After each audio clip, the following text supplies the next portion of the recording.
please welcome our guest, Portugal the Man.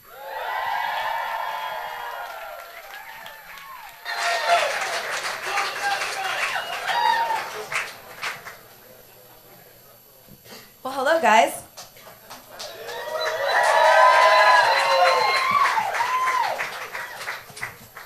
Everybody here called in sick to work for you. Nice. Lazy. Nice, right? Lazy people. I mean, it is a long holiday weekend, right? So what's one more day? Who cares? I agree. Well, welcome to KROQ, you guys. Yeah, thanks for having us. I was just talking to one of your fans back here. We were talking about this year's Lollapalooza, and it reminded me the first and probably most memorable time I saw you guys was 2011, and I went to Chicago. You were one of the reasons I went to Lollapalooza, and I think it was like you were playing the Woods, and it started, because you got to know something about Chicago during Lollapalooza. It's the sun will beat you down until the sky decides it's going to rain down heaven and hell on you. And during your set, it started pouring, but still nobody left. It was beautiful, right? It was a great time. And then, like a few hours later, I heard you got shafted. They stole their van, I believe, and their gear. Yeah, stole a whole van and trailer. It was amazing. I mean, we didn't expect everything to be stolen. Well, first of all, where were you parked?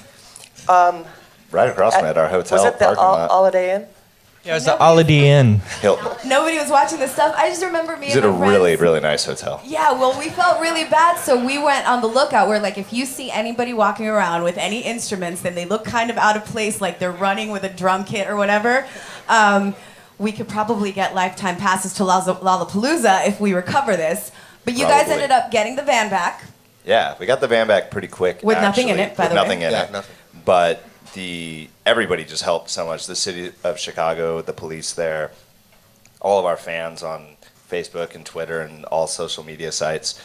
And it was really incredible. They ended up finding almost all of our gear, and we've still recovered a few pieces, even a year and a half later. Noah just found his guitar. How long was that after? A year and a half after? 3 weeks ago on eBay. Were you guys at a point? Not kidding. Were you guys at a point though that you could have just bought everything all over again, or was it just No. Oh, no. No. This was a lot of gear? This was right before we were doing our first bus tour. So we had every single piece of equipment we owned. I mean, we had everything in that trailer. What about clothes? Clothes too, man. Everything. They might Where as well am I have taken stuff? your soul. Well, luckily you got some of it back. I went on vacation recently. I just got back yesterday, as a matter of fact. So you guys are the first. Like this is what I have to do for work when I get back from vacation, which is awesome. Sorry. We'll take it easy on you. No, you guys. I've been a fan. I would say I've been a fan since maybe like 2009. So maybe I was a little late because you guys have been playing music since I want to say 2003. Some of you, Yeah. 2002 even. John and I have been playing together that long. But Well, I feel like you're overachievers, and here's why. There's a lot of bands that Go take on. forever, like 3 and 4 years to crank out even a second album. You guys put out work almost every year, whether it's a badass EP or an awesome album. It feels like you never stop working. they're lazy too. Yeah. Yeah, we hang. When this band started, the whole point of everything we were doing was just play music as much as possible and record music as much as possible. So it's all kind of been out of practice and just trying to get better at what we do. When you first started, I was reading that you didn't necessarily start to be a singer, like you had never sung before. And you are one of my favorite vocalists. That's the honest truth. I'm not just blowing sunshine up your ass. I'm not paid to do that. All right, all right. So it's nice to see that you've come such a long way. And not only do you guys play music, but there's a lot of art involved. There's a lot of imagery. I recently came upon Sleep Forever, the 13-minute film. That's some twisted shit. Yeah, it's heavy. You guys have to watch this. Have any of you ever seen the? Yes. I did not expect that. I'm not going to give it away. but Everybody's seen it. You guys, if you haven't, you definitely have to look into it.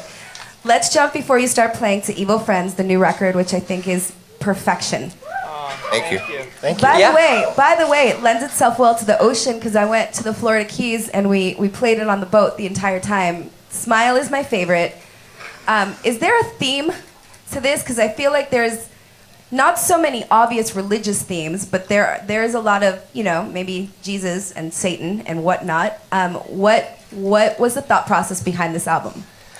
Well, I guess every time we go into the studio, there's always a theme that carries through, just because of the way we write albums. I mean, we go into the studio and we just record first song and then end at the last one. So Smile was, I think it was the last song that we actually did for the album even. I love it. So, I mean, when you end up writing all during one period, it's going to be along the same lines. You know? How did you guys hook up with Danger Mouse? Did you want to work with him, or was it just magic? I guess he really wanted to work with us. Is that... Yeah. Why wouldn't That's what I you? heard. Big You're fan. some talented He suckers, was I'm so telling you. stoked, man. What did he bring out of you that maybe you didn't, that hadn't come out before?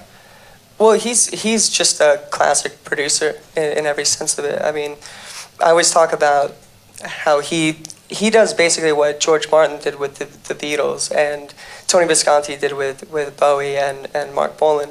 I mean, they would play on those records and they would help with arrangements, and I mean, he does much the same. The Black Keys always talk about him being a third member of their band. Yeah, as well they should. And everything he's done. I just, we had, was it Weenie Roast? And I sat down and I talked to the Black Keys, and they had, well, they said that they found him on an ad in Craigslist, which is not true, but that he's responsible for a lot of the things that we hear that they didn't even know that they had inside them. Yeah, he's really good at doing that. I mean, he'll say no, and he can say no whenever he feels like it. But it's always I know you can do better, and I think it's just a really supportive, fun recording atmosphere. It's nice. Was it ever intimidating to work with him? Like with somebody that is constantly pushing you, do you ever go, dude, seriously, just back off? I guess when we first flew out, like when I first flew out to meet him, I didn't know what to expect.